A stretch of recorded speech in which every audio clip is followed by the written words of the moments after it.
पढ़ाई की कैलकुलेशन यानी क्रिप्टॉन क्लासेस।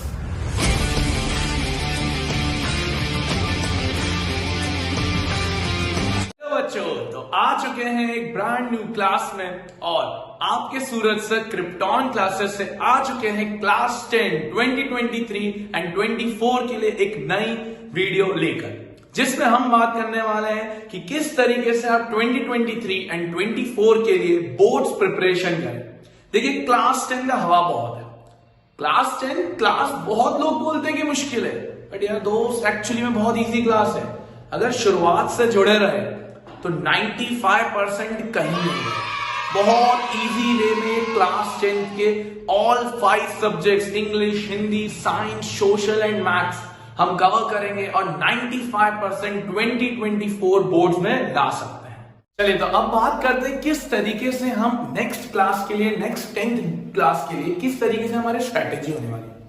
देखो बच्चा, हमें बहुत कामली तरीके से हमें चीजों को मैनेज करना है। बहुत इजी वे में क्रिप्टॉन क्लासेस आपकी मदद करेगा और हमारे चैनल पर बहुत अच्छे तरीके से आपको फुल फ्लेजेड स्ट्रेटेजी मिलेगी कि किस तरीके से 24 के जो बोर्ड्स एग्जाम है उसके लिए आप बहुत इजी वे में 95% का स्कोरिंग कर सकते हो। पहले हम डिस्कस करते हैं मैथ्स और सोशल की स्टडीज। अब यहां पर साइंस का सर क्या होगा, वो तो मेन सब्जेक्ट है। साइंस का जो कंटेंट मिलने वाला है, साइंस की जो प्रॉपर स्ट्रेटेजिकल वीडियो मिलने वाली है, वो मिलने वाली है इसी चैनल के दूसरे वर्जन में, जो कि है science with Suraj. Science with Suraj channel पर आपको साइंस की पूरी स्ट्रेटेजिकल वीडियो मिलने वाली है कि किस तरीके से हम starting with the first chapter और किस तरीके से हम कंटेंट को पूरा भी करेंगे, रिवीजन भी पूरा करेंगे, सैंपल पेपर्स भी करेंगे एंड बोर्ड्स में फोड़ेंगे। तो वो वाली वीडियो आपको साइंस विद सूरज चैनल पे मिल जानी है, जिसका पिन कमेंट में आपको लिंक मिल जाएगा।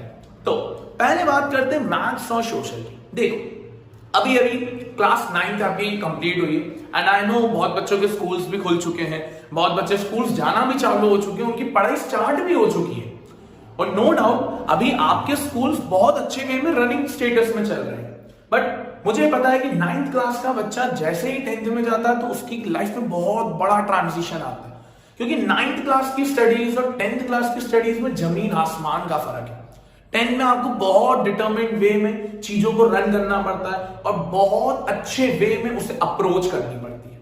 तो इसलिए हमारे प्लान के अकॉर्डिंग, अगर आप हमारे प्लान के अकॉर्डिंग चलते हैं तो I can bat on it कि आप बहुत अच्छा स्कोर खड़ा करेंगे क्लास 10th के अंदर। अब उसके लिए आपकी स्टडी स्टार्ट होगी 1 मई से। तो सर हम 1 महीना क्या करेंगे, अभी अप्रैल से पूरा महीना कुछ नहीं। अप्रैल में जो आपके स्कूल में अभी स्टडीज चल रही है आप उसको कंप्लीट करिए, टेंटेटिवली वहां पर पढ़िए क्या क्या चीजें चल रही है। बट जो रेगुलर वे में स्टडीज चलेगी वो 1 मई से चलेगी। इन एक महीने के अंदर जो आप नहीं पढ़ रहे हैं, मेक श्योर आप इसके अंदर कुछ नया सीखें related to any skills you acquired, जिसमें आपकी हॉबीज है, जिसमें आपका अपना स्किल सेट है। तो क्लास 10 की स्टडी स्टार्ट होगी टेंटेटिवली 1 मई से। अब आपको किस तरीके से अप्रोच करना है, देखो आप अभी 10th में आए हो और मैं जानता हूं कि इस पोजीशन पर किसी भी बच्चे की हालत ये नहीं होती कि वो 2, 3, 4 घंटे पढ़ ले। जो चैनल्स बोलते कि सर 2-3 घंटे रोज पढ़ लो, नहीं हो पाता। फैक्ट की बात है कि बच्चा इतना डेडिकेटली नहीं पढ़ पाता। तो इसलिए बहुत सिंपल वे में 1 घंटा स्टार्ट करना है पढ़ाई। 1 घंटा तो मुश्किल नहीं है, 1 घंटा 24 घंटे में से 1 घंटा आप इजीली पढ़ सकते हैं।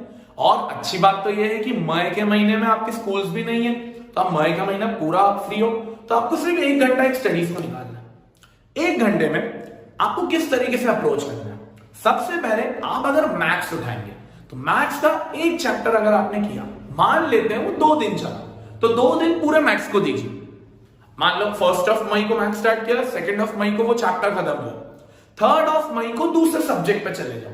ऐसा नहीं कि भैया 3 मई को भी मैथ्स करने निकल गए, क्योंकि हमें हर सब्जेक्ट को इक्वल इंपॉर्टेंस देनी है भाई।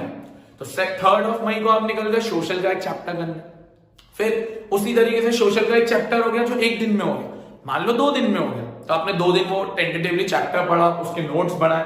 एंड नोट्स की बात आई गई है सर, तो नोट्स का क्या होगा, नोट्स हम देंगे ना पूरे अच्छे तरीके से, चाहे वो मैथ्स हो, साइंस हो या सोशल, बहुत प्यारे तरीके से नोट्स भी मिलने वाले हैं और आपकी स्टडीज 100% गारंटीड होगी।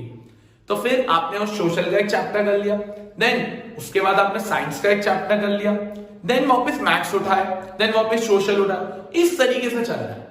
तो जाकर आपकी स्टडीज एक बहुत पावरफुल तरीके से होगी।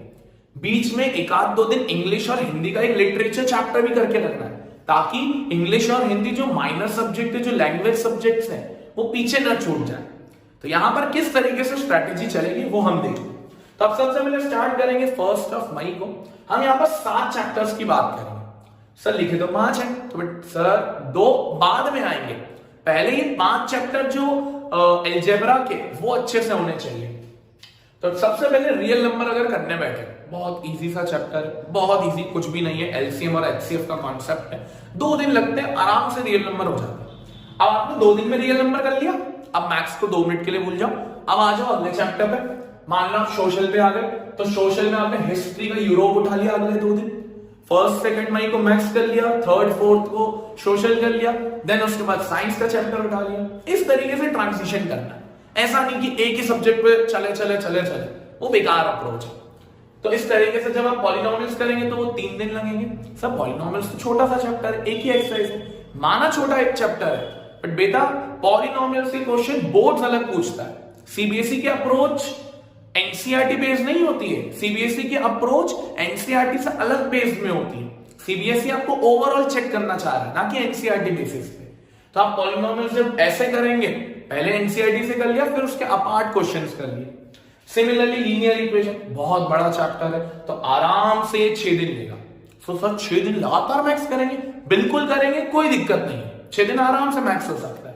देन क्वाड्रेटिक अगर आप करने बैठे तो 4 दिन आपको लग जाएंगे। अच्छा चैप्टर है और सबसे इंपॉर्टेंट चैप्टर है। फिर आप अरिथमेटिक प्रोग्रेशन एपी, क्योंकि आप नए हैं, उसका कॉन्सेप्ट समझने में आपको टाइम लगेगा, तो आपको टेंटेटिवली 5 दिन में वो पूरा चैप्टर कंप्लीट हो जाएगा। इसका ऑर्डर आप अपने अकॉर्डिंग शफल कर सकते हैं, जिस तरीके से आपकी प्रोसेस चलती है कि सर नहीं पहले तो मैं एपी करूंगा फिर मैं क्वाड्रेटिक करूंगा, तो कोई दिक्कत नहीं है भाई, तो पहले एपी कर ले फिर क्वाड्रेटिक कर लेना। इस पूरे 5 चैप्टर्स को करने में आपको 20 दिन का समय लग जाएगा, और इस तरीके से मैथ्स के 5 चैप्टर टेंटेटिवली बहुत अच्छे तरीके से कवर हो जाएंगे।